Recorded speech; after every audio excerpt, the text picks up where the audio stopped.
vous avez une partie, un onglet sondage et donc vous devez avoir la première question qui arrive, intitulée: «Quel est le critère le plus important du SAS selon vous?» Alors c'est une réponse à choix multiples. N'hésitez pas si vous pensez que vous avez, différentes choses peuvent rentrer dans ces critères les plus importants du SAS selon vous. Donc est-ce que c'est la sécurité des données? Est-ce que vous pensez que c'est, l'évolution continue de la solution?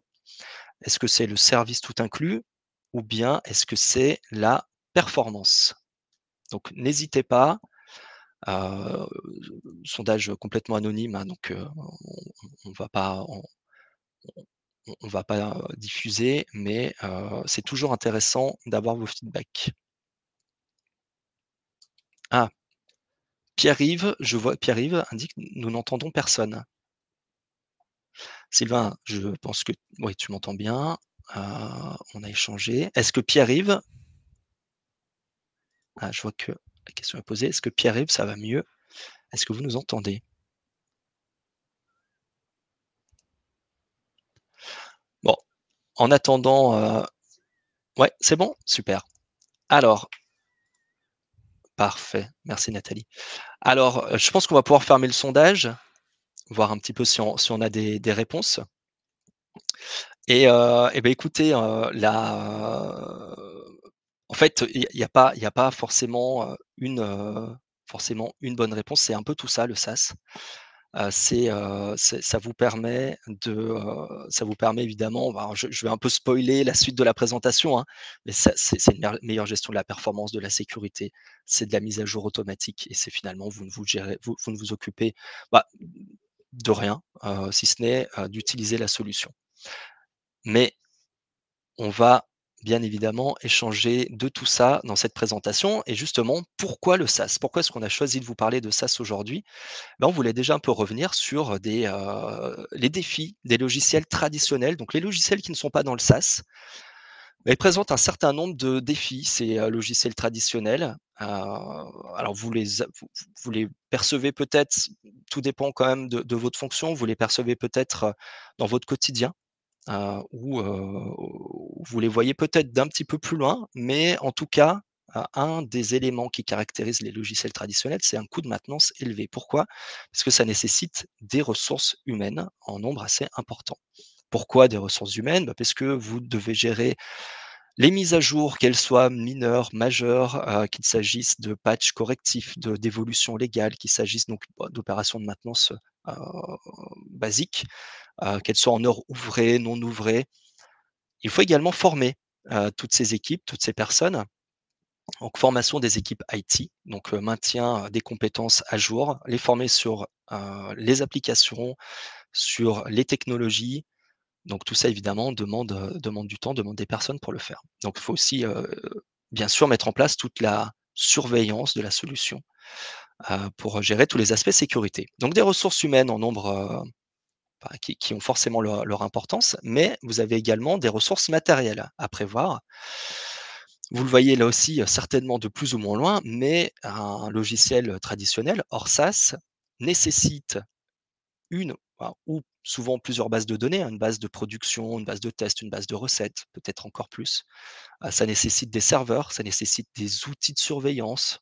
Alors on peut parler, d'onduleurs pare-feu, on rentrera peut-être un tout petit peu dans les détails, notamment si vous avez des questions, mais antivirus, bien sûr, toute la gestion de la redondance, c'est-à-dire si vous avez un dysfonctionnement ou que vous puissiez réinstaller la dernière sauvegarde, donc tout ça demande aussi des ressources matérielles.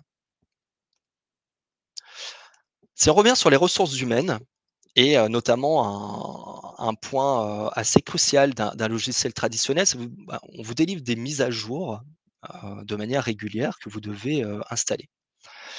Bah, au début, à l'installation de la solution, quand on a fait la mise en œuvre, vous disposez de la dernière version en date. Heu, Vous avez, les compétences, en interne puisque vous avez des personnes qui ont été formées, qui viennent de réaliser le projet avec nous. Les compétences sont là, les personnes sont là, donc tout se passe bien et puis au fil des années, alors peut-être pas juste l'année suivante, mais au bout de X années, mais là, on peut commencer à perdre un peu des compétences, parce qu'on a des départs à la retraite, parce qu'on a des personnes qui s'en vont tout simplement. Ces compétences, alors, elles peuvent être remplacées, mais on en revient à la formation, donc ces nouvelles personnes n'ont pas forcément suivi le projet, donc il y a nécessairement un peu de déperdition d'informations et on en arrive à une situation, où on peut peut-être parfois avoir, une satisfaction qui diminue un peu et puis, effectivement encore, si on continue au fil des ans et bien, malheureusement le risque c'est de perdre, encore un peu plus en compétences, donc pour maintenir cette solution. Alors ça, c'est le scénario qu'on voit parfois. On a des scénarios évidemment où, des entreprises arrivent à maintenir ces compétences, parce qu'elles investissent beaucoup. Donc ça demande des moyens très importants. Donc auquel cas, effectivement ça peut fonctionner, mais ça coûte quand même très cher. Quoi qu'il en soit, même si on n'investit pas au fur et à mesure, ça coûte très cher parce qu'après on a besoin, on se dit: «Bah, ma solution est obsolète, elle semble dépassée», ce qui est pas forcément le cas. C'est peut-être juste les mises à jour qui n'ont pas été, peut-être complètement respectées. Donc là aussi, risque de coût assez important si je souhaite changer de solution, évidemment, vous en doutez. On a un autre défi très important, des logiciels traditionnels, c'est, le défi de la sécurité des données. La maîtrise des données. On le voit avec l'explosion, des cyberattaques.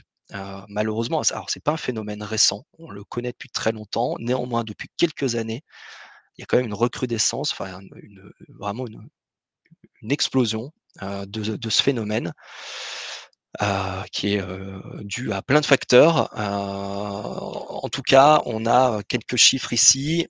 On a, par exemple, en 2023, c'est plus 41 de déni de service. Alors c'est quoi un déni de service? C'est, une attaque qui rend inaccessible, le serveur qui est utilisé par l'entreprise.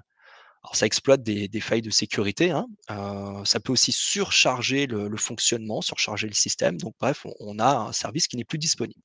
Donc vous ne pouvez soit plus accéder à la solution, soit soit l'accès est très compliqué, peut être très long. Et puis vous voyez quelques autres chiffres, hein. En 2020, c'est 52 des structures françaises qui ont été ciblées par des ransomware. En 2021, 54 des entreprises qui ont été victimes de cyberattaques en France. Et puis alors, on a un coût médian de 50 000 € pour, une cyberattaque. J'ai même entendu, à la radio très récemment, une moyenne, alors pour le coup, une moyenne de 200 000 €. J'ai pas retrouvé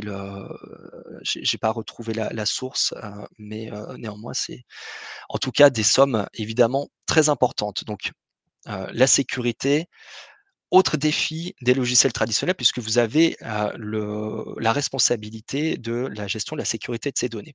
Puis là, on affiche quelques, gros titres des journaux, assez récents là aussi, hein, donc des cyberattaques. Alors pour la ville de Saint-Nazaire, France Travail, qui a été également, un problème de violation de données personnelles, La Poste, Crédit Agricole, Schneider Electric, donc même les grosses entreprises évidemment ne sont pas épargnées, et puis, les hôpitaux, effectivement, où c'est malheureusement un fléau de plus en plus présent. Et puis, donc, ces cyberattaques, si vous choisissez heu, dans les logiciels traditionnels, vous avez besoin forcément d'un maximum d'outils pour pouvoir contrer ces cyberattaques.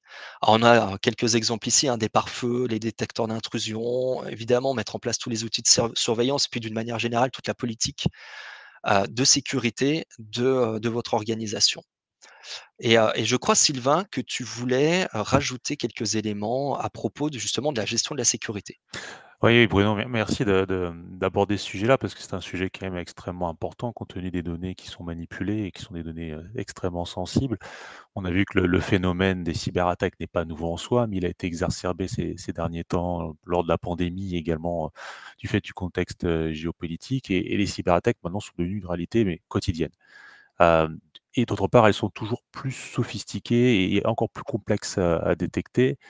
Et si votre service informatique a des systèmes de sécurité, qui signalent assez peu d'incidents, cela pourrait, malheureusement, signifier qu'il passe parfois à côté de menaces, un peu plus subtiles. Car, ces attaques, elles sont furtives, elles sont souvent conçues justement pour dérober discrètement des informations, financières sensibles qui peuvent être ensuite, revendues ou exploitées à des fins malveillantes. Donc c'est important de protéger les informations, notamment les données, financières. C'est un défi constant, ça nécessite des investissements importants, c'est une expertise pointue et aujourd'hui, malheureusement, on le voit assez régulièrement pour quelques-uns de nos clients qui utilisent nos logiciels, par leurs propres moyens, bah, les solutions de sécurité des fournisseurs traditionnels peuvent parfois manquer de réactivité face, bah, aux nouvelles menaces qui, jusqu'à présent, elles n'étaient pas connues par définition et qui laissent, bah, des vulnérabilités et parfois, des fuites de données. Et cette fausse impression de sécurité, alors que les cyberattaques se multiplient en arrière-plan, bah, c'est clairement un risque qu'on ne peut pas se permettre, au regard des conséquences que ça peut avoir pour l'entreprise. Donc il faut repenser l'approche de la sécurité pour protéger efficacement, ces informations sensibles et que vous puissiez vous concentrer sur ce qui compte vraiment pour vous, c'est-à-dire votre cœur de métier et votre activité quotidienne. Merci Sylvain pour ces précisions et effectivement malheureusement, nos failles de sécurité, font qu'on peut craindre encore une augmentation dans le futur de ces cyberattaques. C'est un petit peu c'est un petit peu aussi ce que montre cette, ce dessin. Hem, Quand on parle aussi de logiciels traditionnels, on peut, c'est je il est possible que ce soit une problématique à laquelle vous soyez confrontés. On peut aussi penser à des fois des problèmes, d'accès à distance. Alors, soit parce que certains logiciels ne le permettent pas forcément, ne sont pas forcément prévus pour, soit bon, un logiciel, le permet, néanmoins, bah, si on est en dehors du réseau de l'entreprise, il faut prévoir un certain nombre d'éléments justement pour pouvoir assurer la sécurité. C'est, notamment les VPN. Mais qui dit VPN, dit aussi parfois, hem, eh bien, réseau un peu réduit, enfin, bande passante, réseau un peu réduit, donc des temps de réponse un petit peu dégradés malheureusement. Donc ça, ce sont des choses qu'on peut parfois expérimenter. Et puis, un autre phénomène important, à prendre en compte aussi pour un logiciel, qui n'est pas, dans le SaaS, c'est la scalabilité. Alors c'est quoi la scalabilité? C'est la faculté d'un produit informatique à s'adapter aux fluctuations de la demande. Alors vous le voyez ici, bon c'est une demande qui augmente, ça pourrait être aussi à la diminution, hein. Mais donc donc cette capacité du produit à s'adapter à la fluctuation de la demande, tout en conservant ses différentes fonctionnalités, ses performances. Heu, S'adapter à la fluctuation de la demande, ça peut être, une augmentation du nombre d'utilisateurs parce que vous avez, votre entreprise a racheté une activité, il y a 50 utilisateurs en plus. Ça, c'est forcément la demande, de service va augmenter. Ça peut être aussi des travaux périodiques lorsque vous avez vos clôtures, par exemple. Alors soit, vous avez beaucoup de personnes qui vont travailler, qui vont lancer, générer des rapports, qui vont nécessiter, beaucoup de, hem, qui vont nécessiter beaucoup l'outil.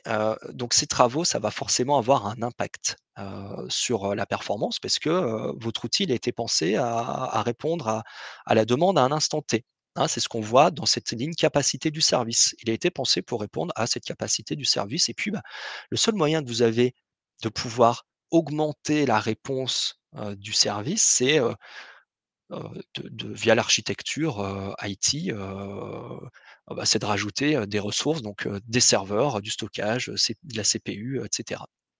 Donc forcément, c'est pas très flexible et ça nécessite potentiellement toujours de l'investissement. Donc que vous soyez finalement au-dessus de la capacité du service, bah, vous avez des problèmes, peut-être de performance et donc une infrastructure qui ne peut pas suivre.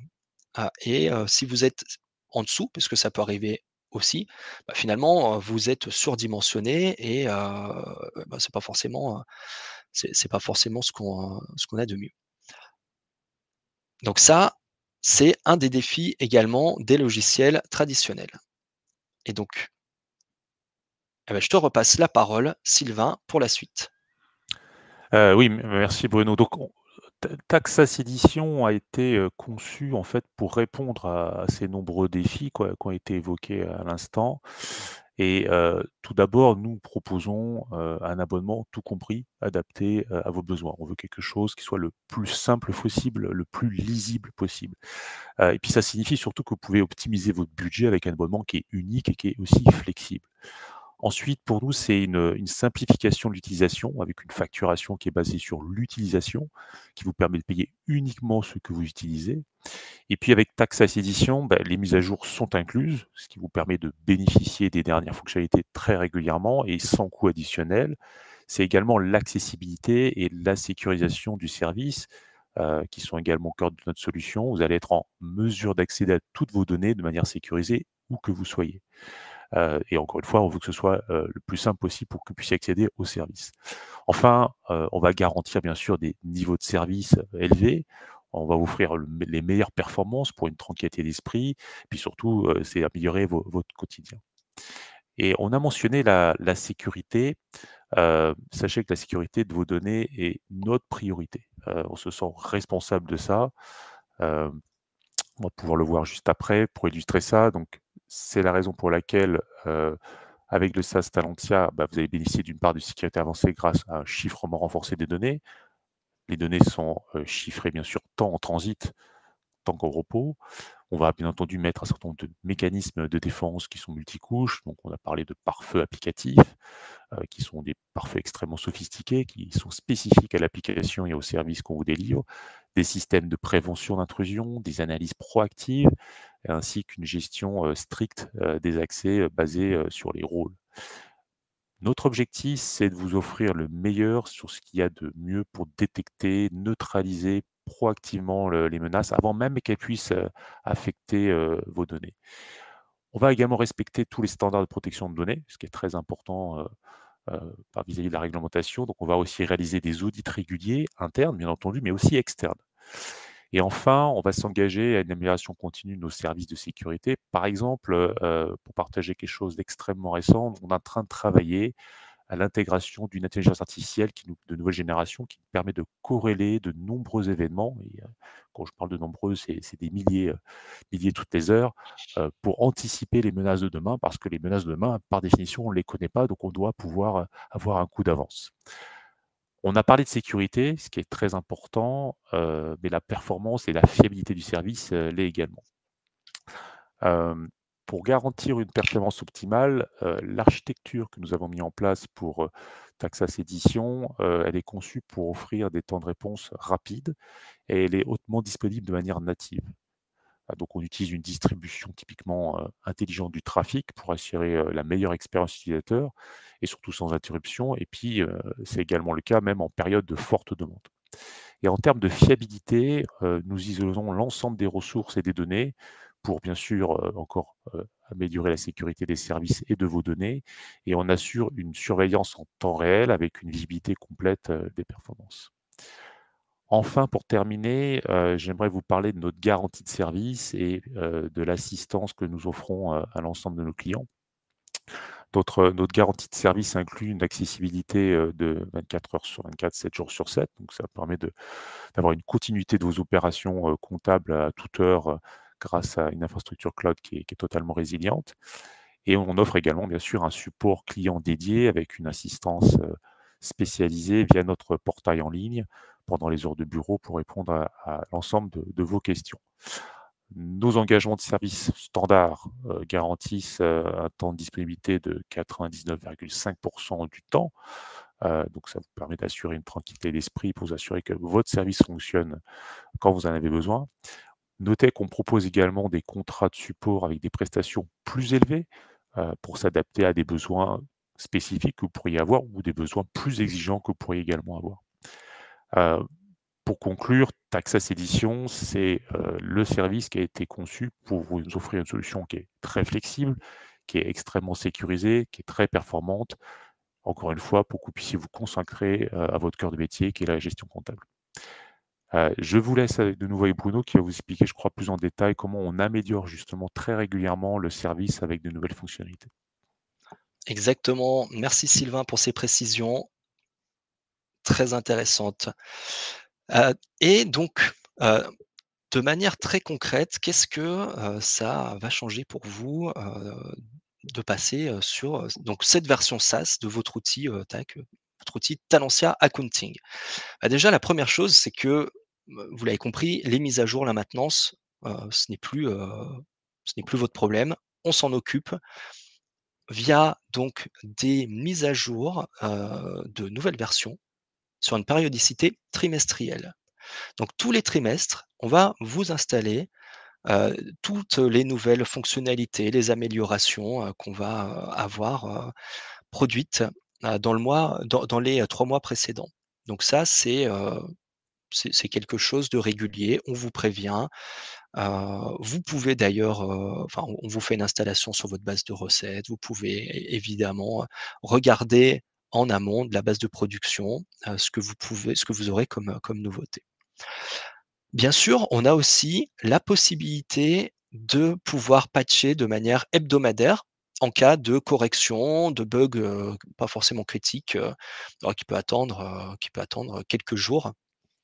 Bien évidemment, on garde cette possibilité, mais également en cas de bug critique, là, on a, les hotfix, qui permettent, alors selon une périodicité bien évidemment non planifiée, puisque ce sera un peu à la demande, ça va nous permettre de pouvoir installer, de manière très rapide, des hotfix en cas vraiment de bug critique. Donc mise à jour fluide, sans interruption, et donc, pour laquelle, évidemment, vous ne serez pas du tout sollicité. Ensuite, si on doit résumer, et reprendre un petit peu, les éléments, qu'on a dit précédemment, hein. Si on doit résumer ce que c'est que l'offre, SaaS, de Talentia Accounting, bah, finalement, c'est, la maîtrise et la transparence des coûts. Pourquoi maîtrise, transparence? Parce que vous savez exactement ce que vous coûte votre outil et vous n'avez pas de mauvaises surprises, vous n'avez pas de coûts cachés, puisque, finalement, vous, avez un abonnement, en fonction de vos besoins, comme l'a dit Sylvain, donc principalement, volumétrie utilisateur, module que vous souhaitez utiliser. Donc abonnement, vous utilisez, les mises à jour comme on vient de le voir, les évolutions, tout ceci est complètement inclus. Bah, toutes les données sont centralisées, elles sont bien sûr accessibles, et sécurisées. On a vu toute l'importance que ça a, et puis avec un niveau de service garanti, qui ont été détaillés, notamment par Sylvain. Finalement, c'est vraiment cette idée heu, d'avoir cette maîtrise beaucoup plus forte et de pouvoir, budgéter plus facilement, l'ensemble de ce que peut vous coûter votre solution. Alors on voulait vous parler un petit peu roadmap aussi pour la version TAC SaaS Édition. Vous montrer un petit peu, alors déjà sur 2024, tout en bien évidemment en gardant l'objectif de comment on peut améliorer votre quotidien. Évidemment, alors d'un point de vue, purement, utilisation, d'un point de vue aussi réglementaire, pour demain, comment est-ce qu'on va pouvoir vous accompagner dans la simplification de la complexité financière que vous pouvez avoir en tant que TI? On sait que, bien évidemment, c'est, une gestion parfois complexe, hein, c'est évident, et donc un premier objectif pour 2024, ça a été de sortir, le un module qui vous permet d'optimiser vos processus de facturation fournisseurs, donc à travers tout simplement la dématérialisation de factures, auquel on inclut archivage à valeur probante. Vous avez également la possibilité, de signer électroniquement, les factures. Donc archivage à valeur probante plus signature électronique, c'est quand même un gain non négligeable en termes de pistes d'audit fiables. Ça va vous permettre de vous éviter beaucoup de documentation assez fastidieuse. La dématérialisation, bien sûr, ça vous permet de gagner, du temps, et donc d'automatiser, ces process, et donc gain de productivité, pour vous et vos équipes. Également un portail fournisseur qui vous permet de dialoguer en direct avec eux. Heu, vous pouvez leur poser des questions par rapport à une facture. Ils peuvent aussi venir déposer directement une facture sur le portail. Et puis pour demain, pour la réforme sur la facturation électronique, cette offre sera entièrement PDP, c'est-à-dire plateforme de dématérialisation partenaire certifiée par l'État, immatriculée, pour être plus précis, pour la gestion du e-invoicing et e-reporting, ce qui vous permet déjà d'être, compatible en amont de cette réforme. On a aussi le pendant, sur la facturation client qu'on souhaite là aussi optimiser. Optimiser via alors, dématérialisation et également, production, du, format FactureX, hein, donc format, admis par, la réforme sur la facturation électronique. Là aussi, archivage à valeur probante, signature électronique, idem pour votre piste d'audit fiable, portail client pour pouvoir dialoguer directement avec eux et là également une offre compatible PDP. Donc à la fois pour vos flux de factures en entrée comme en sortie, vous avez une réponse à la fois en termes de, hem, d'automatisation des processus, donc d'amélioration et de gain de temps, et puis une réponse à la fois aussi, réglementaire, hein, que ce soit sur la piste d'audit fiable et sur la facturation électronique de demain. Alors c'est pas tout ce qu'on prévoit, hein. On a aussi en objectif de vous permettre, d'améliorer la visualisation de vos données en masse. Je m'explique, vous avez forcément un grand nombre, d'informations dans votre comptabilité. C'est pas forcément toujours très lisible, hein. On peut exporter un tableur, mais c'est, des milliers, des dizaines de milliers, voire, beaucoup plus, de données, hein, de lignes de données.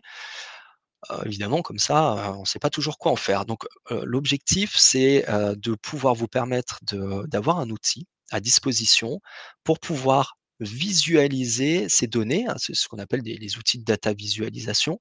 On en connaît un certain nombre. Nous, on pense notamment à Power BI.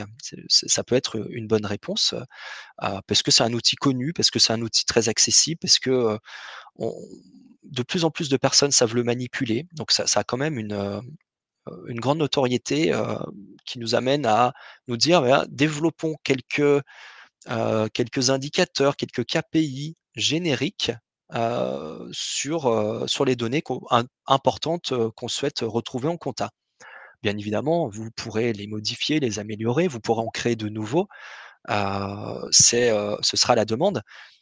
C'est, alors comment ça va fonctionner? Bah, ce sera déjà à travers la mise à disposition d'un data mart. C'est-à-dire un data mart, on va prendre les données, on va les restructurer un petit peu un peu différemment. Surtout l'objectif, c'est de les rendre, disponibles plus facilement, de pouvoir les exploiter plus facilement. Donc voilà ce que ça va être ce data mart et donc tout simplement de pouvoir venir brancher Power BI par défaut, mais vous pourrez utiliser un autre outil de data visualisation, un autre outil de business intelligence si vous en utilisez un ou plusieurs autres, hein, parce que vous avez capitalisé dessus pendant des années, parce que vous avez déjà des rapports qui sont prêts. Vous allez pouvoir les brancher de la même façon sur ce data mart, hein, sans aucun problème. Donc objectif, vous facilitez la visualisation des données, surtout lorsqu'on parle de gros volumes de données. Ensuite, lorsqu'on parle de recherche de données dans l'outil, donc là je parle pas de recherche de gros volumes de données, mais plutôt j'ai une question, tiens quelles sont mes factures en retard de paiement? Quels sont mes litiges, avec, mes clients? Pourquoi pas mes fournisseurs? Quel est le montant de mon prochain virement? Ces questions qui font parfois qu'on soit obligé, de faire plusieurs clics, d'aller chercher, renseigner une date, une fourchette de compte, une analytique, par exemple. Donc parfois on sait, ça peut être un tout petit peu long. Là, l'objectif, c'est comment on va pouvoir, vous amener la donnée beaucoup plus facilement et finalement, on a quand même une réponse, qui paraît maintenant assez évidente avec, l'apport de l'intelligence artificielle et notamment, bah, si vous connaissez, ChatGPT, enfin en tout cas si vous l'utilisez, je ne dis pas que vous le connaissiez, si vous l'utilisez, alors certains, peuvent l'utiliser très régulièrement, d'autres un peu moins. En tout cas, je vous invite à tester pour voir un peu ce que peut, rendre comme service ce genre d'outil et ce que nous, on va pouvoir vous apporter avec. L'idée, c'est que vous puissiez poser vos questions en langage naturel parce que c'est ça le véritable apport, de ces outils. C'est qu'on leur pose une question comme on pourrait, se parler, entre nous. L'outil comprend très bien et aussi, il est capable de restituer l'information de manière totalement intelligible et puis de retenir les informations précédentes que vous lui avez demandées. Ce qui n'était pas forcément le cas avant cette révolution un peu de ChatGPT. Donc on l'idée, c'est de pouvoir interagir avec, votre outil, Talency Accounting, de manière très simple, lui poser des questions et puis qu'il puisse vous retourner l'information.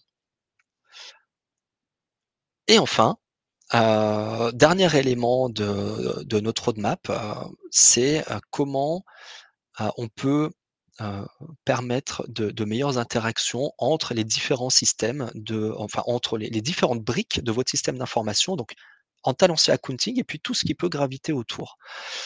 Donc comment améliorer ces échanges de données?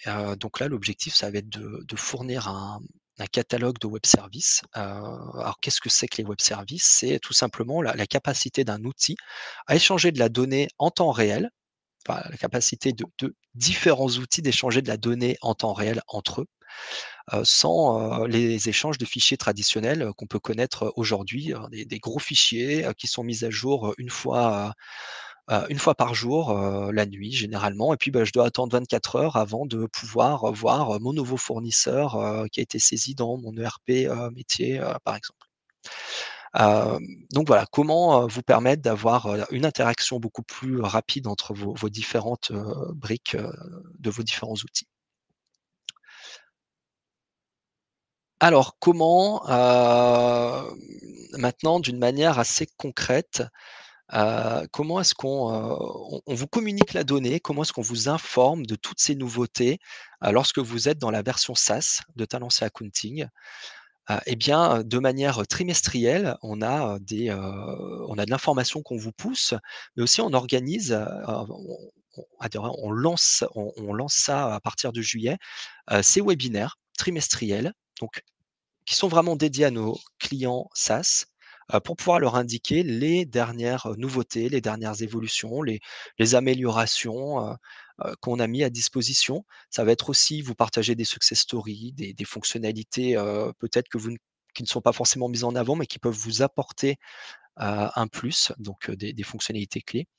Et puis aussi, ça va être, recueillir, vos feedbacks, vos idées, vos avis, en vous interrogeant un petit peu, à la manière un petit peu des sondages, là qu'on a fait, hem, sur des évolutions auxquelles on pense, pour demain. D'ailleurs, on a un sondage qui a dû être lancé, ou qui est lancé, qui est en cours sur, hem parmi les améliorations, suivantes, donc, en fait, celles qu'on a évoquées, juste avant, lesquelles auraient le plus d'impact positif sur votre travail? Alors là aussi, c'est une réponse, enfin, c'est une question, réponse à choix multiple. Vous pouvez en sélectionner plusieurs, autant que vous voulez. Donc est-ce que, est-ce que l'optimisation des processus de facturation fournisseurs tels que, je vous l'ai précisé juste avant, c'est-à-dire à travers d'un outil qui dématérialise la facture, donc qui automatise, la saisie, qui vous permet, d'avoir un portail, fournisseur, qui vous permet, de pouvoir archiver, signer électroniquement vos factures. Est-ce que ça, c'est quelque chose que, vous pensez, qui pourrait avoir un impact positif? Est-ce que c'est, l'optimisation des processus de facturation client? À travers ce que je vous ai indiqué, notamment la mise en conformité avec la future réglementation sur la facture électronique.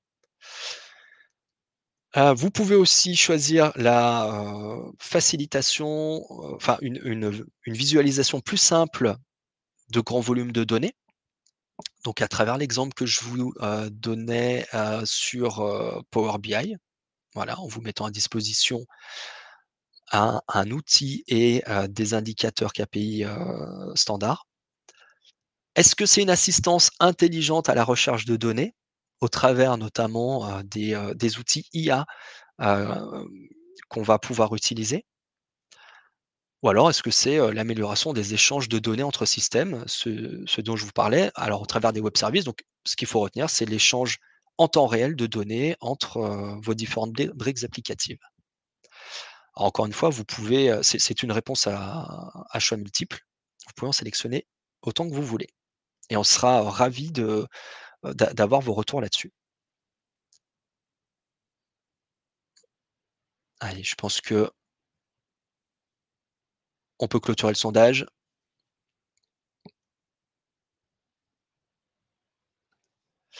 et juste pour terminer, parce que, bah, maintenant la suite c'est quoi? Demain, qu'est-ce qui va se passer concrètement? Eh bien, Taxas Edition, ça devient notre version de convergence. Ce qui signifie que votre version actuelle, qui est la version 3.8 en version on-premise, on, on ne mettra pas à disposition donc ces nouvelles fonctionnalités, qu'on a évoquées. Alors on va garder dans un premier temps la maintenance des, correctifs, des évolutions réglementaires, hein, notamment, pour tout ce qui est, rapport avec la DAS2, la TVA. On sait que ce sont des choses qui évoluent régulièrement, et puis, beh, on vous annoncera, en temps voulu, la date de fin de cette version, 3.8. Et puis, bah, quand converger, bah, finalement, nous, on est déjà prêts puisqu'on a déjà, alors déjà accompagné, un grand nombre de clients, dans la transition vers, cette version, SaaS, de Talentia Accounting. Et puis, bah, bien sûr, on a aussi, tout, l'accompagnement, qui est déjà bien calé, donc, à travers, 4 phases que vous voyez ici. Évidemment, une première phase d'analyse, des ateliers, principalement centrés sur, vos interfaces, puisque c'est ce qui va être, le plus important, lorsqu'on va parler de transition vers, notre SaaS. Après ces ateliers, enfin, dossier de spécification qu'on vous soumet à validation, tout simplement. Et puis ensuite vient la mise en œuvre. On crée tout simplement les dossiers d'import-export, on branche les interfaces et puis reprise de données en recette. Une phase d'assistance à la recette puisqu'il va bien falloir contrôler que tout fonctionne bien de A à Z. Et puis ensuite, c'est la mise en production, migration de vos données, assistance au démarrage et puis validation si tout est OK, de votre côté. Eh bien, ce sera, finalement la fin, du projet de transition vers le SaaS, Talentia. Mais écoutez, on passe à la phase questions-réponses.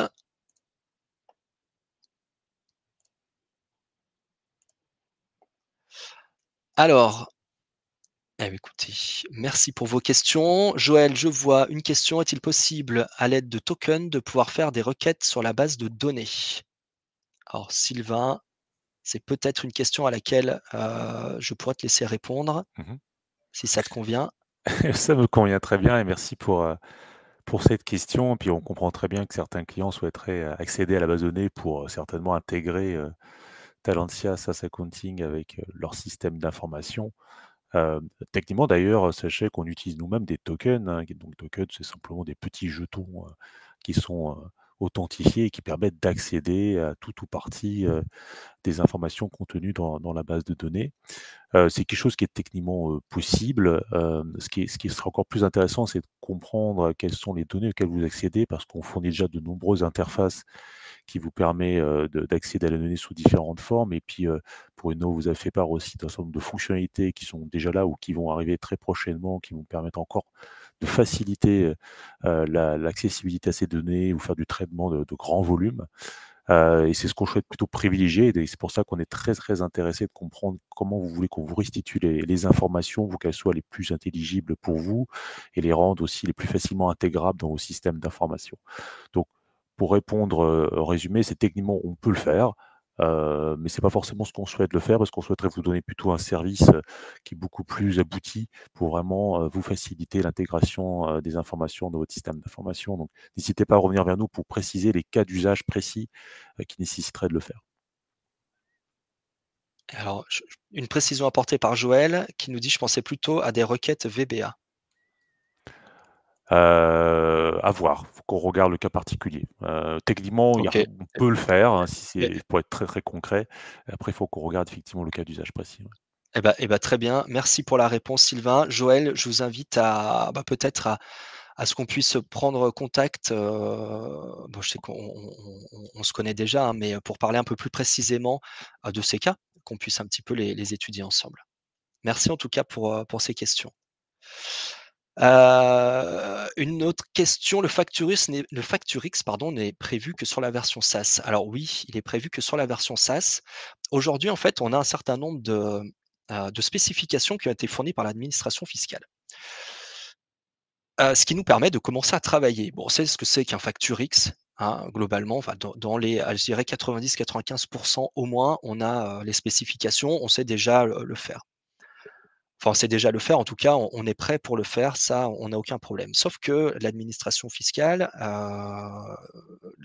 enfin, en tout cas, les spécifications ne sont pas encore complètement terminées et on voit quand même que ça bouge régulièrement. Ce qui fait qu'à un horizon de 2 ans, enfin si on parle de 2026, hein, puisque c'est vraiment à ce moment-là que le Facturix sera rendu obligatoire, on n'est pas à l'abri qu'on ait encore des évolutions d'ici là, on sera pleinement on le lance, c'est déjà en route, hein, notre convergence vers le SaaS, mais on sera pleinement, dans notre version SaaS et donc maintenir, 2 versions en parallèle, c'est toujours un peu compliqué, donc la réponse est oui. Néanmoins, là aussi, je vous invite, bah, je pense que ça pourra faire l'objet d'un échange particulier, à voir les solutions, voir comment, en tout cas, vous accompagner pour trouver la meilleure solution ensemble.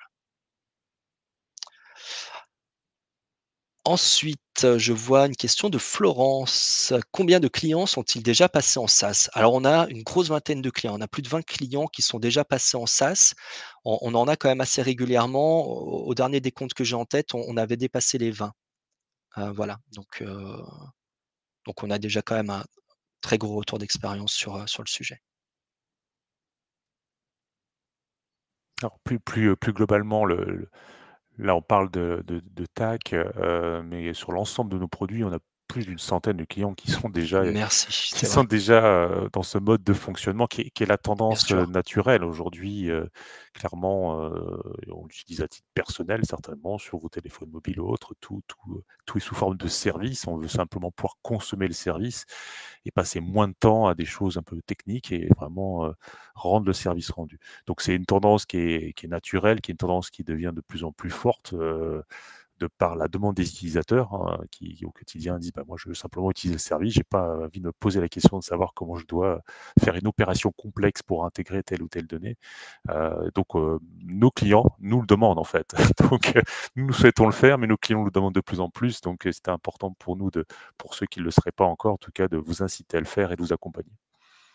Bien sûr, on le voit, hein, la gestion est toujours plus complexe, hein. La gestion de la maintenance, la gestion de la sécurité, ce sont des choses, c'est vrai qu'on est quand même assez souvent sollicité, par des clients directement pour savoir, bah, ce qu'on propose dans notre version SaaS et puis alors, je dirais encore plus, pour les nouveaux clients, hein, qui lancent aujourd'hui des consultations. C'est un prérequis, 9 fois sur 10. C'est: «Est-ce que vous êtes en SaaS?» Parce que, c'est vrai qu'on a de moins en moins envie de gérer des choses, bah, qui sont pas le cœur de métier de l'entreprise, hein, quelle que soit votre activité, c'est pas forcément, l'activité informatique, votre cœur de métier. C'est pas là où vous avez le plus de valeur ajoutée. Donc, ça vous permet quand même de vous concentrer sur, les activités les plus importantes. Et si je peux me permettre d'ajouter quelque chose, en fait, les fonctionnalités, Bruno va vous donner un aperçu des fonctionnalités spécifiques à TAC, SaaS Édition. Il y en a d'autres qui sont également prévues, dont on aura l'occasion de recommuniquer un peu plus Bien tard, sûr, nous, obligent d'utiliser des technologies extrêmement sophistiquées qu'on ne retrouve pas sur des infrastructures informatiques traditionnelles locales, et ces services-là, on les retrouve clairement dans le SaaS et dans le cloud. Et ça, évidemment, ça nous permet de construire des fonctionnalités extrêmement intéressantes, avec vraiment des grands bénéfices, tant en termes de performance qu'en termes de nouveautés pour faciliter votre quotidien. Et ça, on ne peut que le construire typiquement dans le cloud avec d'autres SaaS. eh bien, écoutez, je vois pas de nouvelles questions. Je pense qu'on va clôturer. Il est 10h16. On a juste une petite minute de retard, mais on est bien niveau timing. Merci à tous, à toutes pour votre participation. On est ravis de vous avoir fait cette présentation. On espère que, qu'elle vous a plu, qu'en tout cas vous voyez un petit peu plus clair. Et merci également Sylvain d'avoir co-présenté avec moi ce matin cette version SaaS de Talent Accounting. Merci Je vous Bruno. souhaite une excellente journée. Merci à tous. Au revoir. Au revoir.